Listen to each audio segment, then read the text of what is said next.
Bismillahirrahmanirrahim. Salamu aleykum və rəhmətullahi və barakatuh. Əziz və dəyərli şiə və sünni qardaşlarımızı və bacılarımızı Həzrəti Əmirəl-Möminin Mövla-i Müttəqqən Əli əleyhissalamın mövlud günü münasibəti ilə təbrik edirik. Bildiyiniz kimi sünni qardaşların kitablarında və alimlərinə görə və həmçinin şiə kitabları və alimlərinə görə mütəvatirən nəql olunubdur və təsrih olunubdur ki, Həzrəti Əmirəl-Möminin Əli əleyhissalam Kəbənin içində dünyaya gəlibdir. Amma təəssüflər olsun, minlərlə təəssüflər olsun. Bir Vəhabi ki, Əhl-i Beytin düşmənçiliyin bəsləyirlər ürəklərində, ədavət eləyirlər Əhl-i Beyt ilə, gəlib bu fəziləti rədd etmək istəyirlər.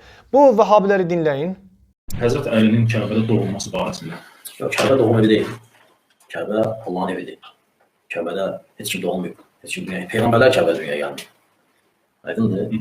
Kəbə bizim qibləmizdir. Əli radiyallahu evdə dünyaya gəlir. Normal adamlar kimi başqa özəlliyi yox idi. Kəbədə doğulmuyub. Çünki Kəbə təmiz yerdir. Çünki qadın da yəni uşağı dünyaya gətirəndə yəni bilinən proseslər olur. Çirklənməyib Kəbə. Elhamdülillah. Onlar elə deməklə Kəbənin şərrini azaldırlar. Əgər Kəbədə doğulmağa layiq bir adam vardısa, o da Muhammed sallallahu əleyhi və səlləm. Doğru bütlərlə dolu idi. 360 dənə büt var. Hətta. Yəni onlar hamısı cəfəngiyatdır. Yəni uydurma. Allah hidayət etsin. Allah hidayət etsin. Əgər bu Kəbənin içində böyük bir fəzilətdirsə, onda peyğəmbərlər orada olmalı idi. Muhammed sallallahu əleyhi və səlləm orada olmalı idi. Nə?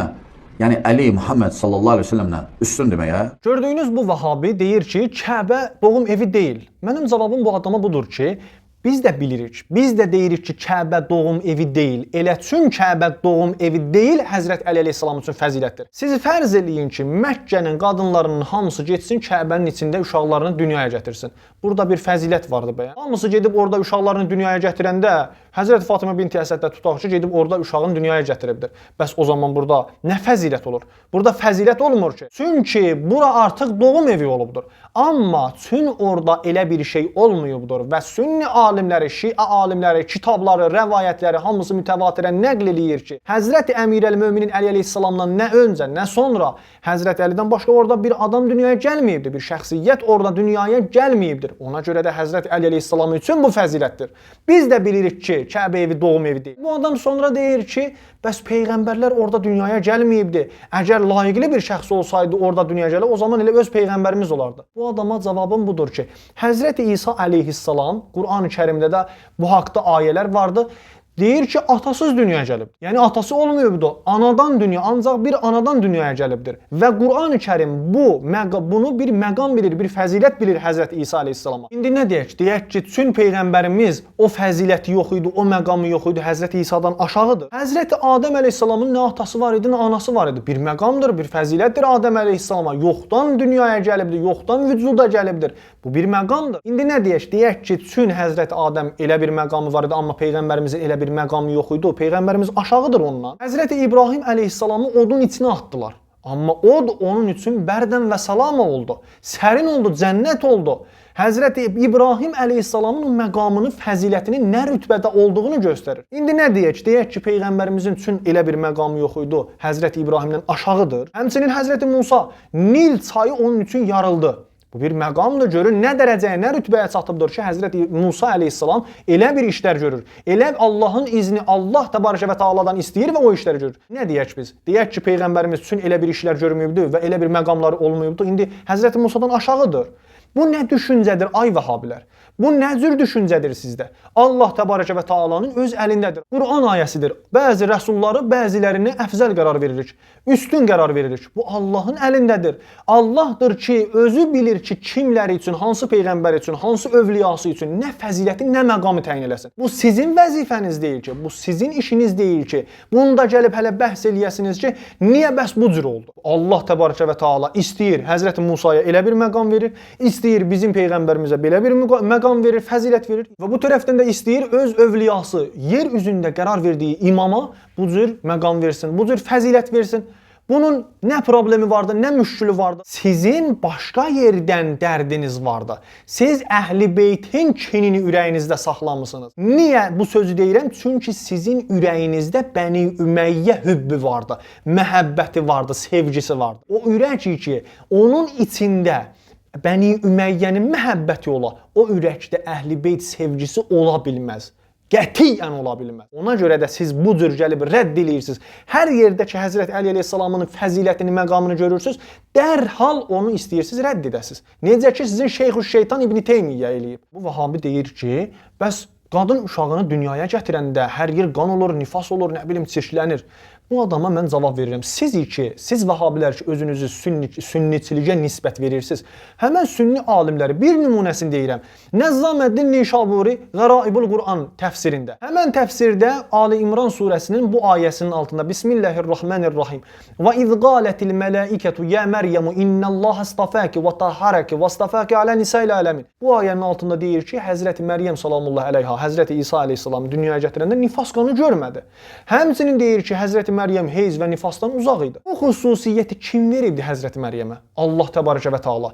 Kimdir ki, belə bir fəzilətlər, məqamlar, xüsusiyyətlər öz övliyalarına verir? Allah təbarəkə və təala. Allahdır ki, hər kəsi istəyir, hər bəndəsin, hər peyğəmbərin, hər övliyasını istəyir, ona izzət verir, ona fəzilət verir, ona məqam verir. Həzrəti Məryəmə o cür məqam veribdi, o cür bir xüsusiyyət veribdi. Yəni bunu eləyə bilməz Həzrət Fatimə binti Əsədə verə. Aya eləyə bilər, eləyə bilməz. Allahın öz əlindədir. Həmən Allah ki, Həzrəti Fatimə binti Əsədi hidayət eləyir, izin verir Kəbənin içinə daxil olsun. Həmən Allah özü bilir ki, oradan nə eləyir. Həmən Allah özü bilər ki, ora çirklənir, çirklənmir, qan olacaq, olmayacaq. Həmən Allahın əlindədir. Bu sənin əlində deyir ki, bunu gəlib danışırsan, bu cür sözlər deyirsən burada. Əli ibn Əbi Talibin Kəbədə doğması nağıldır. Hə? Əli ibn Əbi Talibin Kəbədə doğmasının əsli yoxdur. O hardansa gəlib. Özü də ki, təsəvvür edin, kim ki bunu çıxardı, hansısa firqə. Təsəvvür edin, Əli ibn Əbi Talib tərifləmək üçün çıxardılar. Şərəfdir. Şərəfdir, qardaşlar. Əli ibn Əbi Talib doğulanda Peyğəmbər sallallahu əleyhi və səlləmə peyğəmbərlik verilməmişdən səhih rivayətlərə görə 8 il qabaq verilməmişdən peyğəmbəri 8 il qabaq dünyaya gəlib. Əli ibn Əbi Talib. O vaxt Kəbə sağı, solu, üstü, altı, çölü bütünlə dolu idi. Bütün hər yer. Yəni bu tarixdir, qardaş. Nəyə ki, sağı, altı, çölü, üstü, bütün yalnızı. Ya bunlar şərəfdir. Buna əlavə, Peyğəmbər sallallahu aleyhi ve sellem heyizli qadına tavaf eləməyi nəhir, qadağan edir. Yəni, sən demək istəyirsən ki, insan anadan olanda anası, qadın nə halda olur? Qan axır, nifas və s. Kəbə içində şərəfdir bu. Gördüyünüz kimi bu Vahabi deyir ki, Həzrət Əli əleyhissalamın Kəbədə dünyaya gəlməsi nağıldır, əsli yoxdur. Amma əzizlər, bu adam kəzzabdır, hiləgərdir, yalan danışır. Çünki əhli sünnə cəmaatının alimləri, kitabları mütəvatir nəql eləyibdir bu sözü. Şiənin kitablarında mütəvatirən nəql olunubdur bu ki, Həzrət Əli əleyhissalam Kəbənin içində dünyaya gəlibdir. Hakim Nişaburi sünni alimlərinin ən böyüklərindəndir. Buxari kimi bir adamdır, Müslüm kimi bir adamdır. Öz Müstədrək kitabında bunu gətiribdir, mütəvatir nəql eləyib orada. Nə bilim, Fakihi Əxbar-ı Məkkədə deyibdir, hələ Hakim Nişaburidən qabaqdır. Bu sözləri, bu xəbərləri gətiribdir. Ondan sonra Şah Vəliyullah Dehləvi sünnilərin böyük alimlərindəndir. Deyir ki, Həzrət Əli əleyhissalamın Kəbədə dünyaya gəlməsi mütəvatir nəql olubdur. Heç bir kəs ondan qabaq nə də sonra dünyaya gəlməyibdir Kəbədə. Bu adam amma deyir ki, nağıldır və əsli yoxdur. Görün nə həddə bu kəzzabdır. Sonra bu adam deyir ki, o zaman dolu idi Kəbənin içi bütlə. Altı üstü yanındakı adamlar da görün nə həddə cəhalətə qərq olublar ki, orada məsələ halətində gülürlər. Yəni güya indi biz şiələri, sünniləri məsələ eləyib və buna gülürlər. Sənə deyirəm, ay Vahabi, aç qulağını eşit, başa düş sözü. O zaman ki, bütxana idi ora Kəbə, büt altına, üstünə, böyrünə, hər yerinə dolmuşdu sən demişkən, həmən zamanda Peyğəmbər bəyəm orada təvaf eləmirdi, bəyəm Peyğəmbər namaz qılmırdı, bəyəm Peyğəmbər orada ibadət eləmirdi. Həmən zaman ki, Kəbə müşriklərin əlində idi, həmən zaman, yəni Məkkənin fəthindən qabaq, Həzrət Peyğəmbərimizə Allahdan fərman gəldi ki, Allahdan əmr gəldi ki, qibləni döndərsinlər Kəbəyə sarı. Bəyən belə deyildimi? Quran ayəsini rədd eləyəcəksən. Əgər şirk idi, ora bütxana idi, heç bir qədasəti, şərafəti, fəziləti yox idursa, o zaman niyə belə olurdu? Niyə Peyğəmbər orada ibadət eləyirdi, təvaf eləyirdi?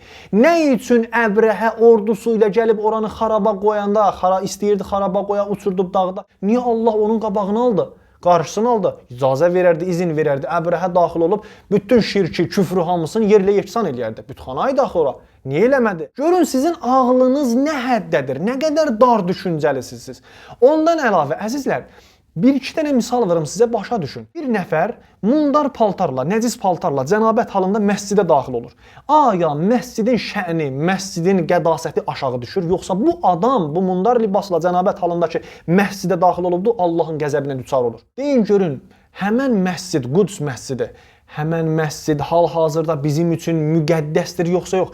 Şərafəti, əzəməti vardır yoxsa yox? Amma hal-hazırda görürük ki, demək olar ki, Yahudilərin əlindədir. Yahudilər ələ keçirdibdir. Və bu qədər biz onun üçün döyüşürük, onun üçün canlar veririk. Əgər onun şərafəti vardırsa, bəs o zaman siz nə üçün məmur olmusunuz ki, bu sözləri rədd eləyəsiniz? Əgər şərafəti yoxdursa, o zaman bəs bu qədər müsəlmanlar nə üçün özünü ölümə verirlər? Nə üçün onun yolunda bu qədər soyqırımlar, qətliamlar olur, bizi öldürürlər, müsəlmanları şəhid eləyirlər orada? Ağıl da yaxşı bir şeydir. Niyə ağlınızı başınıza top eləmirsiniz?